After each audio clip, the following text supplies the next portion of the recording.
Okay, hi everyone. I'm back at it again, making a video. That's fine. Thought it would be neat to do a handwriting analysis video. We found a infographic from the National Pen Company about how what your handwriting says about you. So I took a picture of my handwriting that I have on this paper, so I will use that when I edit the video. I'm just going to go through this infographic and see how accurate it is and what it says about me, and then I will link it in the description box so that you can also do it and you can see how accurate it is for you. So let's get started. The aspect to consider is the size of your words and your writing, I guess. My writing is probably average, but maybe on the larger side of average. Large letters can mean that you are outgoing, people-oriented, outspoken, and love attention, but they can also mean that you put up a front and pretend to have a lot of confidence.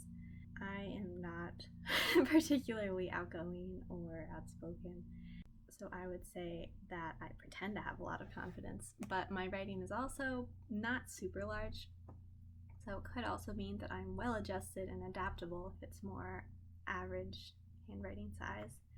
If you have small writing, it can mean that you are shy or withdrawn, studious, concentrated, and meticulous, which say all the people I know with really small handwriting fit that description. For the spacing between your words, if you have wide spacing, you enjoy your freedom and don't like to be overwhelmed or crowded, which I would say my writing definitely has wider spacing, and I'd say that's true of me.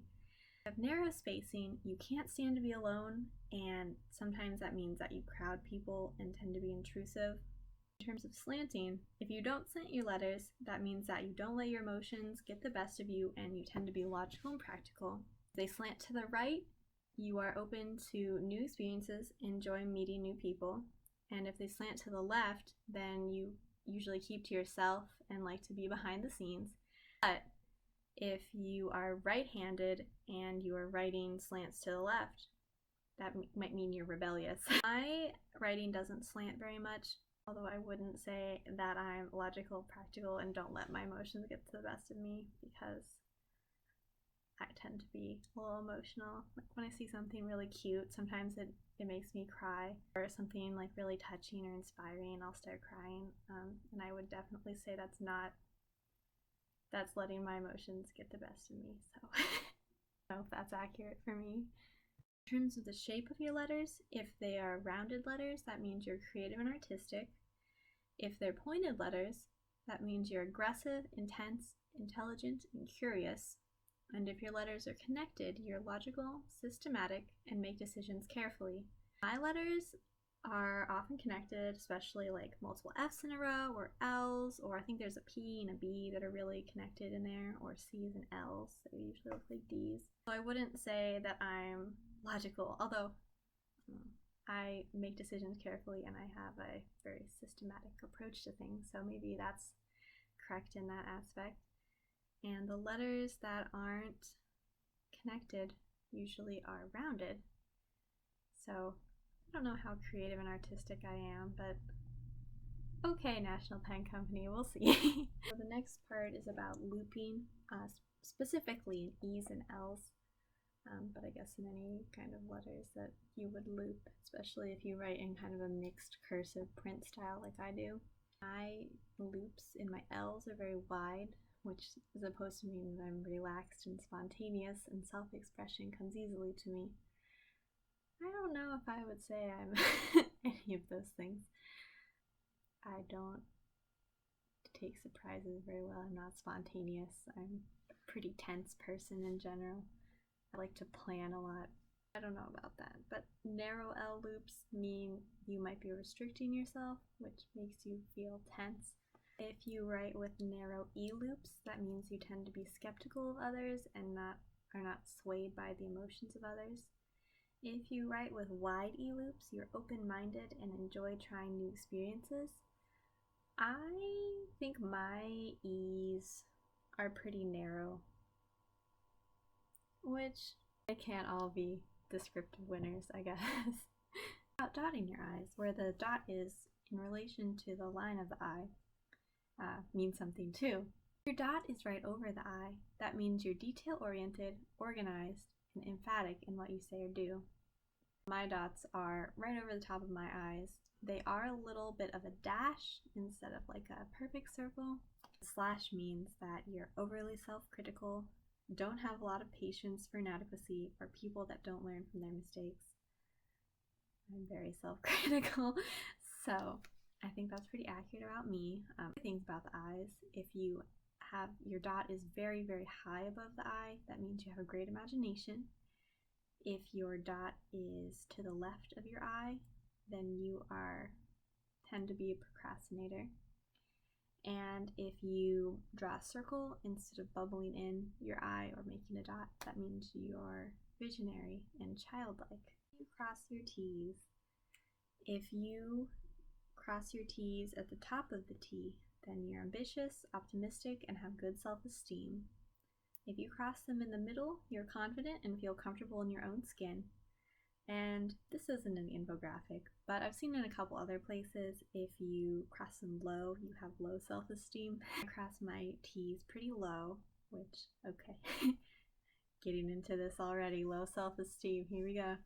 Your crosses are long, then you're determined and enthusiastic, but you're also stubborn and have a hard time letting things go, which is accurate for me. I think my crosses are not particularly short or long, but maybe a little on the longer side, I guess. Short cross means that you tend to be lazy and show lack of determination. Letter O's, if they're open, that means you're talkative, sociable, able to express your feelings and have a little secrecy. But if they're closed, then you're private, don't really like to show your personal feelings, and are an introvert. My O's are pretty much always closed, so I'm very introverted and don't super love to talk about my feelings, so I would say that's accurate for me. About the lowercase cursive s, I really don't write in cursive except for when I'm like signing my name on a document or something, so I haven't put a cursive s on that little paper. But if your cursive s is round, then you're a people pleaser and tend to avoid confrontation. If it's pointy, you enjoy learning new things and are inquisitive and ambitious, and the higher and pointier the peaks of the S, the more ambitious you are. And if the S is wide towards the bottom, you might not be following your heart in your career or other pursuits. When I write the lowercase cursive s, it is round. It's pretty round, so I would say I do like to avoid confrontation, and I do tend to be a people pleaser, so I would say that's pretty accurate for me. Page margins, if you stick to the left-hand side, you tend to live in the past and have a hard time letting go of things. If you stick to the right-hand side, you fear the unknown and worry about the future a lot. But if you write all over the page, then you can't sit still or relax, and your mind is just constantly going. I tend to do the left-hand margin, just because like that's how notebook paper usually is set up. But even if you gave me a blank piece of paper, I would probably margin on the left. Say that's, I hold grudges, so I mean, I guess that could be accurate. And the pressure that you use when you're writing can also tell you things about yourself. If you have a heavy writing pressure, you're good with commitment and you take things seriously, but if the pressure is excessively heavy, that means you can be uptight and react quickly to criticism. It can also mean that you are very energetic. If the pressure is light, that means you're sensitive and show empathy to people, but also have lack of vitality. And if it can also mean that you are tired or fatigued. I tend to write with pretty light pressure. It's hard to see in pen because pen is pen, but if I write with pencil, it's very light and kind of hard to see. So I would say that's pretty accurate to me. I don't like talking about my feelings, but I definitely am very like, oh, if I see something cute, I'll cry. Someone else is crying, I will cry with them. It's a little excessive, truthfully, but that's just who I am, I guess. Also, How quickly you write can tell you things about yourself. If you write quickly, that means you might be impatient and dislike delays or time wasters. If you write slowly, you're more organized, methodical, and self-reliant. I tend to write pretty slow unless I'm in class, in which case I'm just scribbling everywhere. But I would say if you leave me to my own devices, I write pretty slowly. And I am pretty organized and methodical, so I would say that's pretty accurate. Your signature. If it's not legible, then you're private, hard to read or understand. If it is legible and clear, then you're confident and comfortable in your own skin, and you don't need to pretend to be something that you're not. My signature, I haven't included it on that little piece of paper there because I have kind of an odd name and I don't want everyone to know it just yet.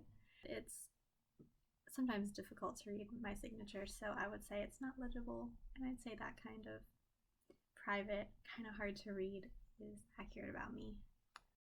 And how you write your I's when you're referring to yourself can also tell you about your handwriting. If you make your capital I larger than other capital letters, you might be more arrogant, and if you make it smaller than the other capital letters, you tend to be more happy with yourself.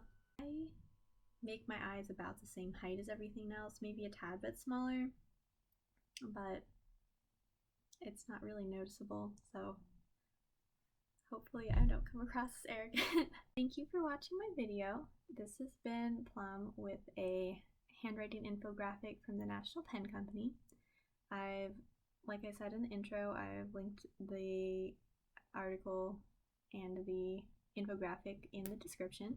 Tumblr now too, and I put the information about that in the description box as well, so if you'd like to follow me there, go right ahead.